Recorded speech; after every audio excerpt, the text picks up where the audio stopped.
It's been a long time. It always feels like it's a long time, even if I just talked to you yesterday or the day before, because I just love talking, if you don't already know that.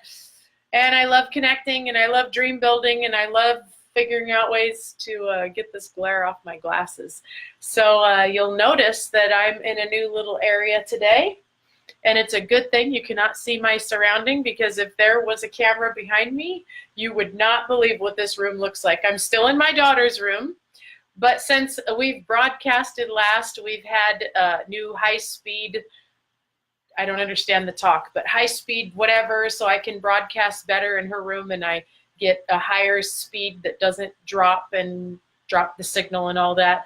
But Jim's wiring all these cables through everything, and so her room is a disaster. It's a good thing you can't see that right now. And let me tell you, when she gets home in about 25 minutes and she sees her room, we're going to be testing our communication skills. That's for darn sure, because she's going to blow a fuse when she sees this bedroom. Because remember, I don't know if you know this, but my daughter never leaves the house one day without her bed made and her room immaculately neat. She has just enough OCD to make it look good every day. Hi, Frank. All right, you guys. Well, I'm going to go ahead and give you an update on how things are going. Things are going really great. So since you've talked to me last, I've learned these things called, well, I haven't learned them. I'm learning these things called units on how to build the lessons. Hi, Pat. And so I'm not sure if I have them all in order yet. I'm still working on creating them. It's taken me hours to figure it out, but I'm all into figuring this out.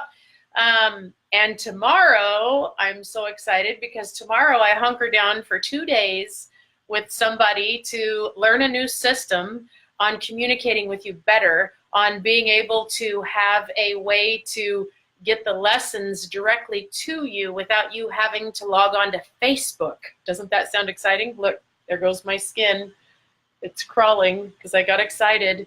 Yes, I would love more than anything. Hey, Jen, I'll see you tomorrow. No, I'll see you on the 14th. I would love more than anything for you guys not have to log on to Facebook to be able to get your lessons, and for the lessons to be able to be distributed in chronological order so you can learn them in steps. Because when you learn them out of steps, it's hard.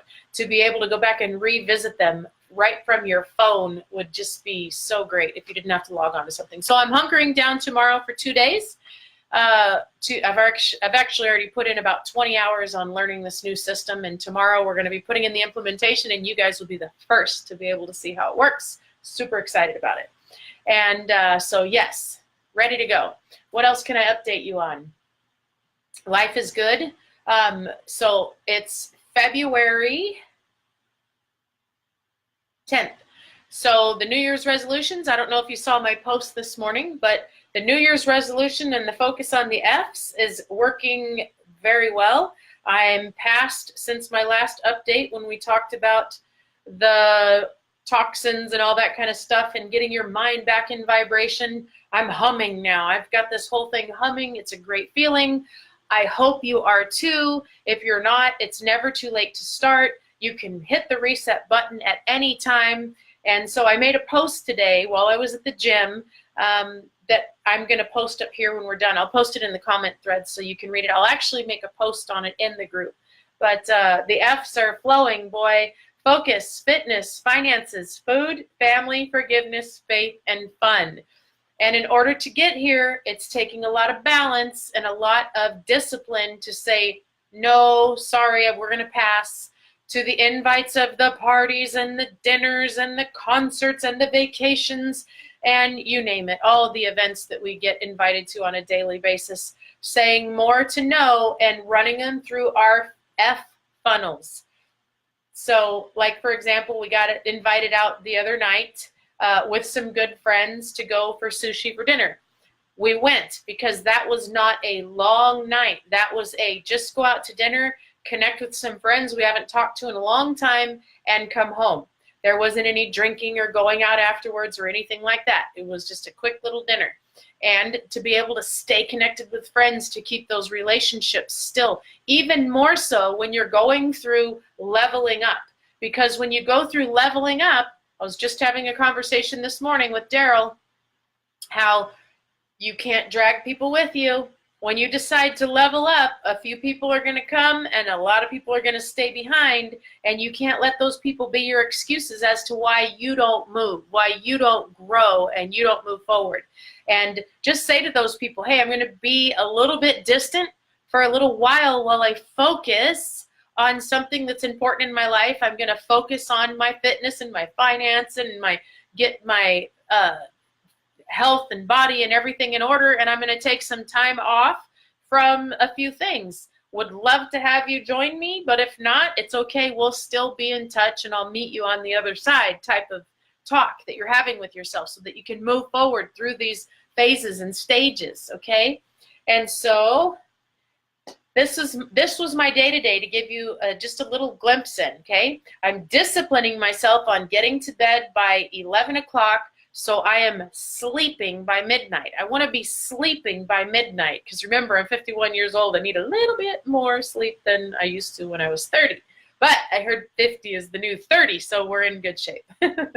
So 6:50, I wake up, done sleeping, I'm rested. I wake up to no alarm, and I wake up, I get up, I'm awake when I wake up. I love mornings, okay? So mornings are my thing. I don't set an alarm, I don't smack an alarm, I don't doze off, I don't sleep, I don't snooze, so to say, okay? 8 a.m. PJ Zoom. I had a pajama Zoom party this morning at 8 a.m. with a new business partner that I launched for my business in Florida. So that was my 8 a.m. Then I took Bella to church. Then I went and got a hydrotherapy massage for me, hydrotherapy massage. And I made this post, what I'm making right now, while I was walking uphill on a treadmill for 45 minutes, which I burned 364 calories. Thank you. And then I did an ab workout so I can start getting these abs rebuilt again.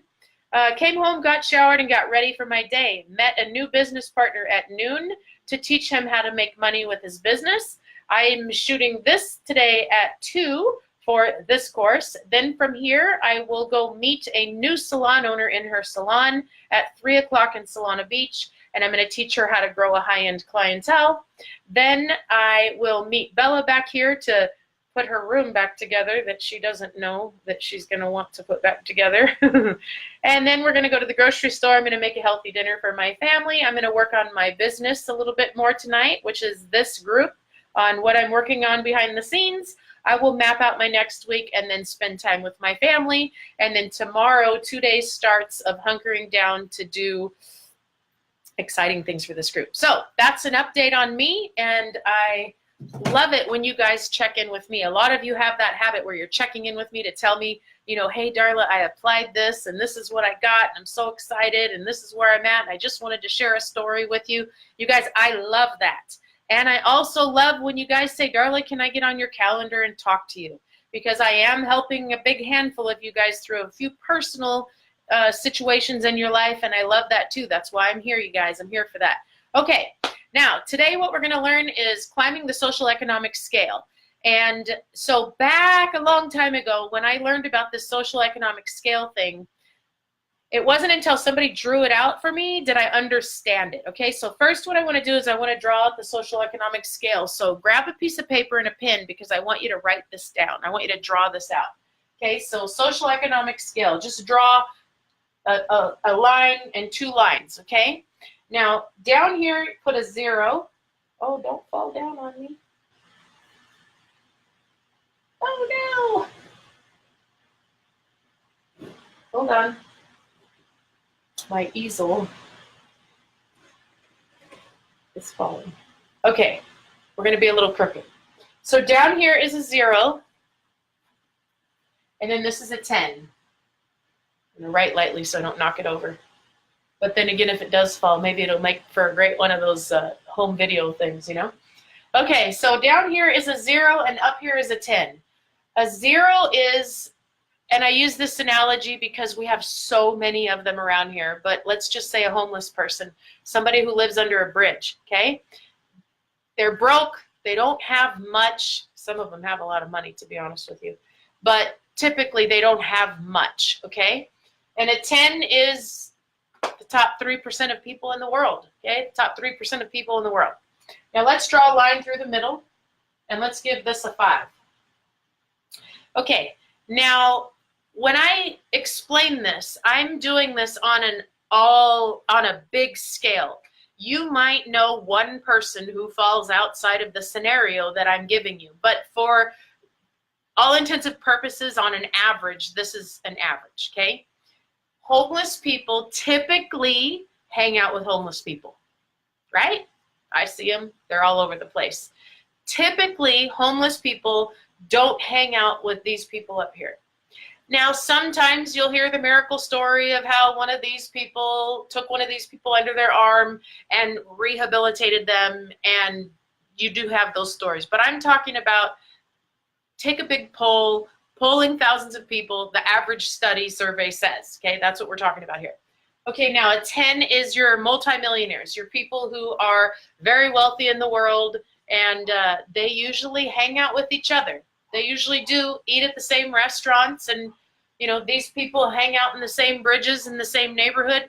These people hang out, they go to the same gyms, they visit the same bars, they go to the same restaurants, they have their own personal, you know, secret little hideaway places that they go to. Okay, let's just agree on that. Let's just do this for big average numbers. Okay, now right down the middle, put a 5. And if you take and you poll thousands of people, you're going to notice that people fall in layers. Okay, they fall in layers. And I'm going to tell you what I'm talking about. So if you take let's first figure out where you're at. Figure out where you're at. This break-even point right here, typically more entrepreneurs and business owners are up here than here. Typically, you're going to find that. People who make 6 figures plus are up here, okay? These people don't make 6 figures plus. Employees are usually down here. Employees. Or business owners that own their own job. I'm talking a one-person hair salon or a pool cleaner company business, but he's the pool cleaner and the boss, you know? So these people typically live here. People with no leverage, okay? No leverage are down here on this part of the social economic scale. People with leverage are up here. So I love this analogy because it's something that I experience every day. When I'm driving through, my daughter used to go to a different school than she goes to now. And when we would take her to school, there's so many freeway systems around here. It's crazy. Like there's 6 freeways that you have to know how to go across and over and under and all that sort of stuff when you're driving to get anywhere. And so when you're driving, we would always, because we live in the heart of San Diego, and 20 minutes away is like the border of Mexico, okay? Those outside towns that live towards the border of Mexico. So in the morning while driving to school, we could fly to school because we're driving from San Diego, in the heart of San Diego, to kind of out of San Diego to her school district. But on the other side of the freeways, to all the freeways coming in, it's all 6 lanes, gridlock, bumper to bumper, people come to work that work in San Diego. And I use those as lessons when I'm talking to Bella and training Bella when we drive in situations like that. I'll say, baby, notice the freeways. Where are all the cars at? And why are they all that way coming this way and not this way? And it gives me the ability to educate her how people can't live in the heart of San Diego because they own jobs. They work in San Diego, but they live outskirts of San Diego because they can't make enough money working a job to be able to live in San Diego. And then when we go to the airport and we drive to go pick somebody up, and it's all the yachts and the big boats and the people with the wealthy houses and the big sky rises, you know, and we get to talk about that, about how these people live in the heart of San Diego because this is where all the wealthy people live. These are the business owners and the CEOs of big corporate companies and your people that understand leverage and entrepreneurism. These are where you find these people living. And I do those lessons and I educate her through own personal life experiences. So the same thing kind of falls true here. So you have to find yourself. Where are you on the social economic scale? Okay, so I'm going to take you back to my salon days. When I got into my first network marketing company, I broke records. I've broke records in every company I've joined, and I'm going to teach you why I am able to break records. Okay? So I was the top salon, top 100 fastest salons in the country. I catered to all the wealthy people. This was my clientele. That was my clientele. People down here can't afford $100 and $200 haircuts and getting $500 colors and highlights. It just doesn't exist. These people do.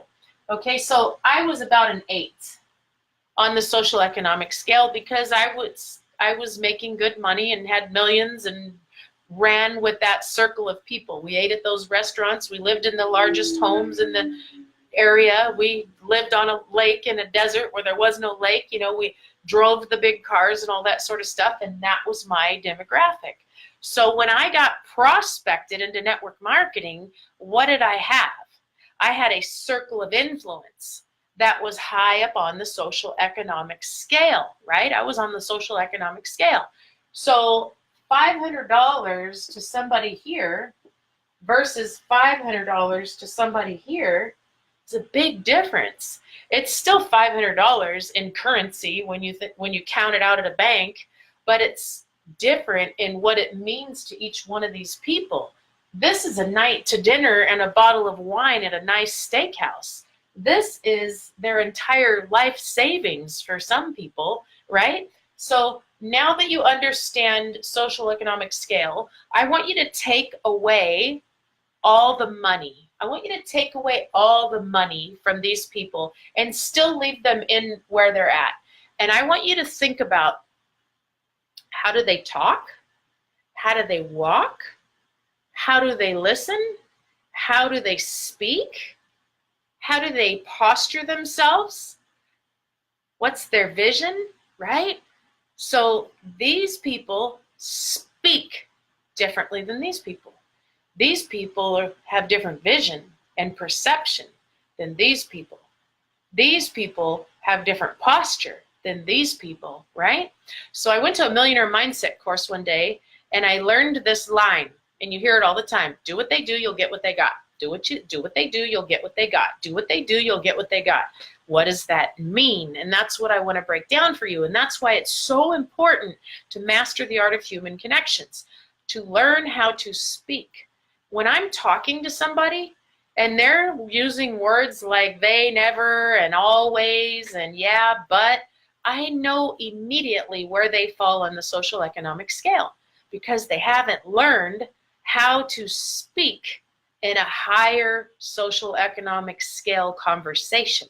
The conversations that people have also fall on the social economic scale. The excuses people make fall on the social economic scale.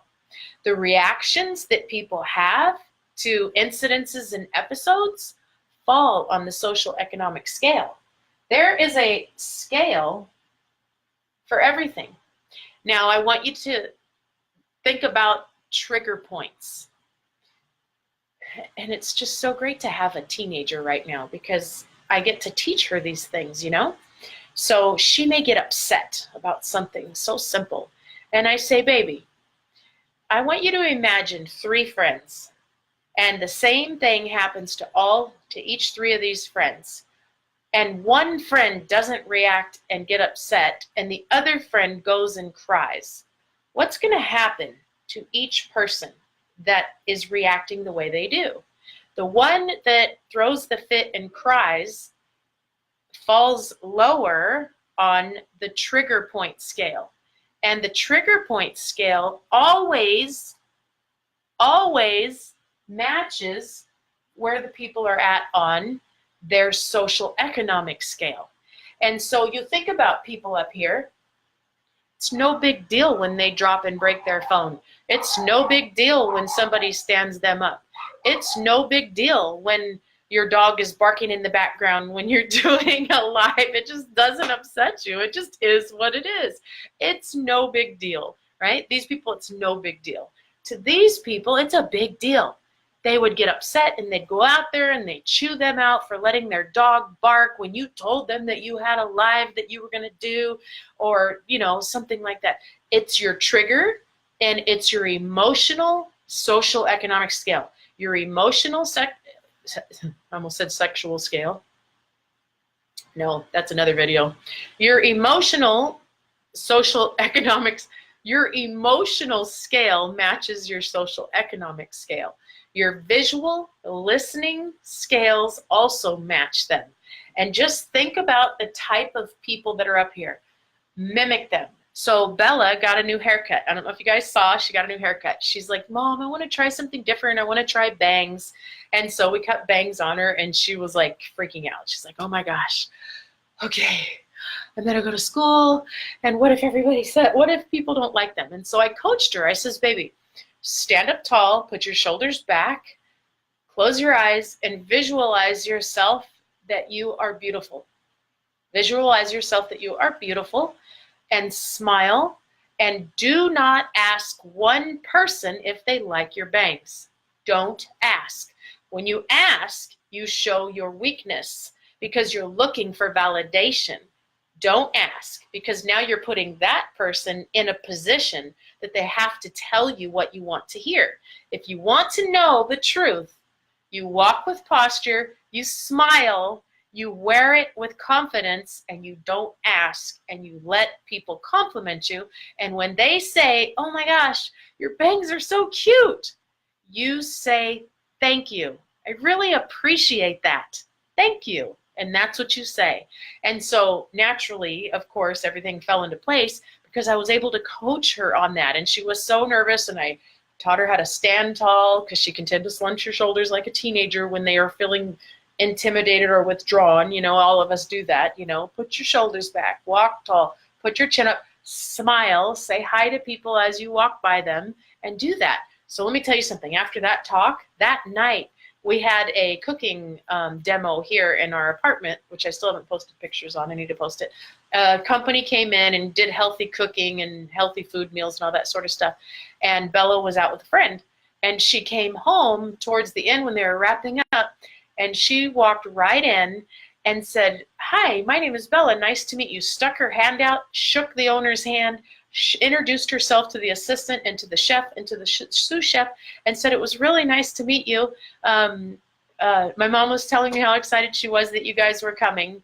Nice to meet you. I'm going to excuse myself and go into my room and do my homework now. When she did that, those people were like, how old is she? Did you tell her to do that? You know? And so I made sure I went and told her, Bella, awesome job. Beautiful. That is exactly how to walk into a room and be polite and kind, make an impression, and demand the respect of the room. Those people are so looking up to you because you did that, you know? And so I wanted to touch base with you guys on this today. So wherever you're at, take that breath and think about, what would someone higher on the social economic scale do in this position? What would they do? How would they handle it? If you bounce a check for $35 and it costs you $40 to bounce that check, and you throw a fit, you're never going to be able to bounce a check for $100,000 one day. Think about that. If you get, I'll never forget this one. In my last company that I was in, the owner posted a Instagram picture of a FedEx truck spilled all over the freeway with cases of his product all over the freeway. All over the freeway. And he posted that picture on Instagram, and all he said is, how would you handle it? And I was like, that is awesome. That is exactly what I'm talking about. Because if you can't handle spilt milk, how are you going to handle a spilt $1 million order on the freeway? Think about that. Think about that. And let me know what you think about that. All right, you guys, I wanted to connect with you today and put that vision into your mind and have you really grab onto that, draw this diagram out, find where you are, realize that you're connected with your 5 closest friends. They're also in this circle of influence. And remember, There's always someone slightly above you in your circle of influence, in your friend's circle, slightly above you. Attract towards them. Surround yourself with them more. Let me tell you why. Because they have a circle of influence. And in their circle of influence, they have people that are above their friend, their level of influence. Be aware of these things. Listen when you're around people. Listen to the conversations. Listen to the words they use. Listen to how they don't talk about themselves, but ask questions about others. Listen to how they compliment. Listen, watch how they posture themselves and carry themselves. Watch how they shake a hand. Okay? Start attracting up to those people. Make human connections with those people. My next appointment is to go teach a new salon owner that just opened a new salon how to build a high-end clientele. I met her last week at the Super Bowl party that I went to. She was a friend of a friend that is a high social economic scale person. So I connected with her because I want to make a human connection with people on the higher end of the social economic scale, because I want to add value to people that can afford value, people that understand value, people that have the lenses to see that, because they've learned what it takes to get up here. So this is what it takes. It doesn't take you going to school to get a master's degree. It doesn't take you it takes you learning how to do what they do to get what they got. So if you are a little bit lost on what I might be talking about as far as words, go back to your trainings. Remember the training module or the training lesson or unit or whatever you want to refer to it as, where we talked about words and how to communicate and how to change the lenses in your eyes and things you can say and do and remove from your vocabulary. Work on those. Go back and listen to them over and over and over again. Start being aware of who you're hanging out with. Find the people that are a little bit higher on the social economic scale that are in your circle of influence. Gravitate to them. Hang out with them. Start meeting their friends and start connecting yourself till you're starting to move up and compliment your way up, attract your way up, manifest those people into your life instead of letting the other people pull you down, because that's exactly what can happen. People can pull you down that are trying to reach up to you, that are getting into your circle of influence because maybe you stopped practicing, or maybe you kind of got knocked down, or you got under the got below the line, or you kind of got unplugged for a little bit, because this takes work. It takes daily work every day till it becomes habits, till you can get your lenses clear, till your ears can pick up on hearing, oh wow, did you hear how that person talks? I want to learn more about them. So people don't realize it. When you're in a room and you use certain words, it turns people off or it turns people on. You are either distracting by being a gossiper or a negative talker, or get over something simple, or you're attracting those that are paying attention because they're working on their own vibrational scale, right? They're doing their own climb. So they're aware, their radar's on. And so you're either attracting those people toward you or you're pushing them away from you. All right, you guys, it was so great to connect with you. You know, I love feedback, so give me your feedback. I want to hear what you think. I'm going to put this up on a video so I can put it in a unit on this group, but I can't put it up until I get all the other ones up. I'm working on this, you guys. Thanks for being patient. Please comment below when you've watched it. I want to know you watched the whole thing. Let me know what you got from it. Tell me something that you learned. All right. Have an awesome day, everyone. I love you. Bye.